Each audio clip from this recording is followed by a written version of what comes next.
So now that we have our locomotion, anim layers and all that set up, I want to go ahead and start work on taking these basically anim instances over to C++, one for optimization, and two for being able to basically bind to the down state changing.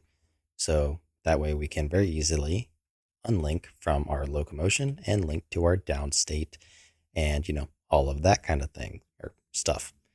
So to begin, we want to go ahead and go to our core module here, and we're going to make under our animation folder a new anim instance. So we need a U anim instance, and I'll put it under a subfolder called anim instances. And we can call this one the base anim instance. And this will kind of be like our baseline where we, can register and bind to various events and respond to them pretty much however we need. So in order to do this, because the begin play of this is going to run potentially before, the ability system is ready on our pawn, we want to go ahead and add in as a dependency to our core module the ability system core. So that way we can utilize the ability system ready interface, which we also need to add to our player pawn. So to begin, let's go ahead and make a public section and override the native begin play. And we want to pretty much just wait for the ability system to be ready. So if the ability system ready interface, so ability system ready interface equals cast to ability system ready interface from get owning actor, then we know we are, ready to bind to it and handle the logic from there.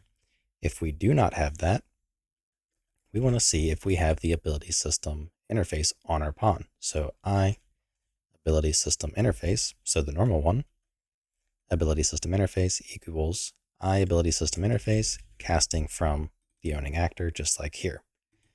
Difference being in here, we can now just simply access the U ability system component. Ability system component equals cast to U ability system. Okay, not that at all. Equals ability system interface get ability system component. So we have it here, but we don't have it here. And that's what we need to resolve. So in the interface here, we have the on ability system ready, which takes in a ability system component. So we're going to do a add weak lambda, pass in this for the object and this for the functor.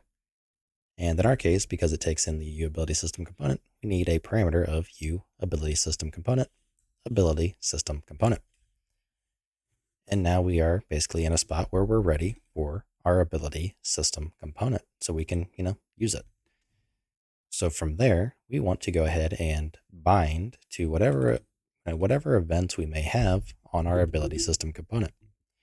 Now, I already know I specifically want the data tags, state tags, because I want to bind to the downed state. So to begin, let's just make a protected section. Oops. And we'll make a void register to gameplay tag events and pass in the U ability system component, ability system component. Then we just want to forward declare, and we are all set.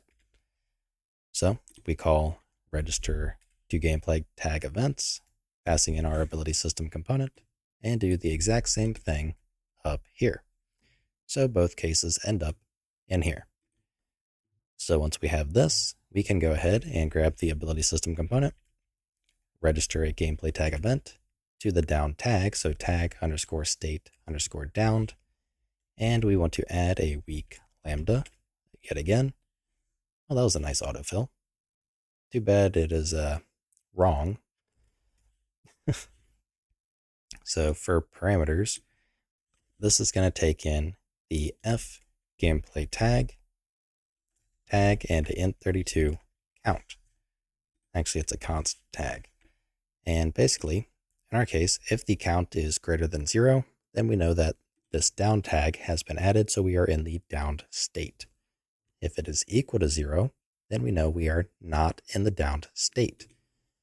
So to access this from Blueprint, we're going to want a Blueprint implementable event to make our lives a little bit easier.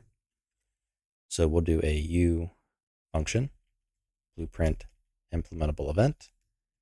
And I don't think we really need a category, but we'll do, let's see, void on, what do we call it? On downed state changed. And we'll pass in bool, or a const bool, b is downed. So we just want to simply call this.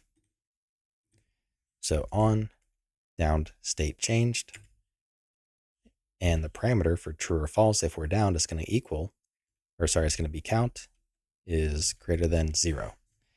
So if the count is greater than 0, we are downed. If it is equal to 0, then we are not downed. And that's pretty much it. So this way we can register to as many events as we want and do kind of whatever we want, but we have that nice base to where we can just simply, do it. So I'm going to go ahead and actually start compiling.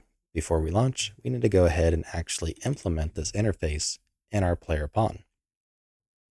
So let's go to skg zombies, pawns, skg pawn. Go ahead and bring in the interfaces ability system ready interface, and we want to inherit from it. So public I ability system ready interface, and we can go down to our on-rep player state and go down to the initialize ability system. And when we get it here, we want to simply broadcast the on ability system ready, passing in the ability system component. And that'll take care of that. So anything that is bound to this will be notified that, hey, this pawn's ability system is now ready. And that's really all we had to do there. So we can go ahead and hit play and just make sure we can actually, bind to this and go in and out of our downed animation. And it should also replicate and all of that just fine.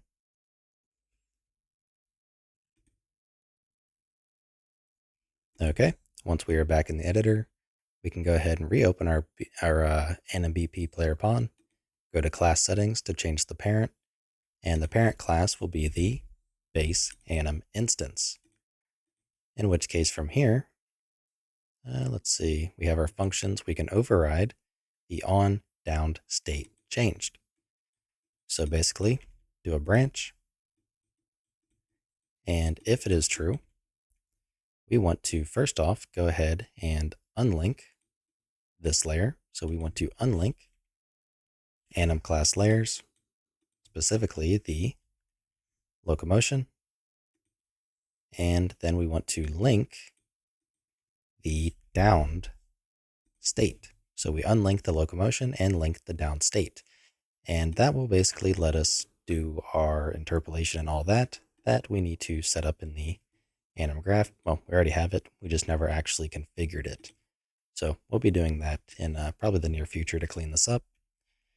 And likewise, if we are not downed, we want to unlink from the downed state and link to the locomotion. So we're basically just kind of reversing it.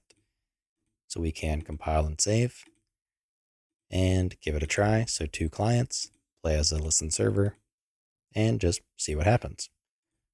So press G and G one more time, and there we go. We are in the downed state. I can't move, but I can turn. And if I get revived, we are now standing back up. Gun is good. And let's go ahead and go down on the client, on the server. And we are downed, but we are not, I guess you could say, downed on this guy, so to speak. So the server is seeming to have a problem. So yeah, we go downed for everybody else, but it seems like we're not able to respond to the event on the server. So we're going to have to figure out why that is. So lastly, one thing before we do actually go and resolve that, because that's going to be in the next video because we're going on about 10 minutes, we want to go ahead and work on the blending really quick. So if we go over here to our locomotion layer, you can see we have a blend in and blend out timer. So currently, if we go ahead and just watch, the client, it is, instant. And then when they are revived, it is also instant. So let's go ahead and smooth that out. So let's do something like 1 and 1, just as a, a general test. So I'm going to go down, and you can see that was a lot slower, but it was at least smooth. And then standing back up is that. So let's try to have that 0.5 and 0.5. So let's go down and let's get revived.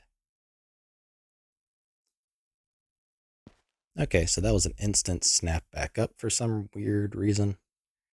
One of the blended times, I'm not too worried about it. But here's how you can basically go through and perform the blending. And same thing can be said for everything else, but I'm going to have a separate video on that. But that's just kind of an example. So we'll come back to that. Anyways, that is going to be all for this video, and in the next one, I want to try to go ahead and figure out what is wrong with the server. So why is the server not going to the downed state? So I will see you in the next video. If you like what I'm doing and you want to help support me, you can find a link to my Patreon in the description below, where you can also get early access to this entire series.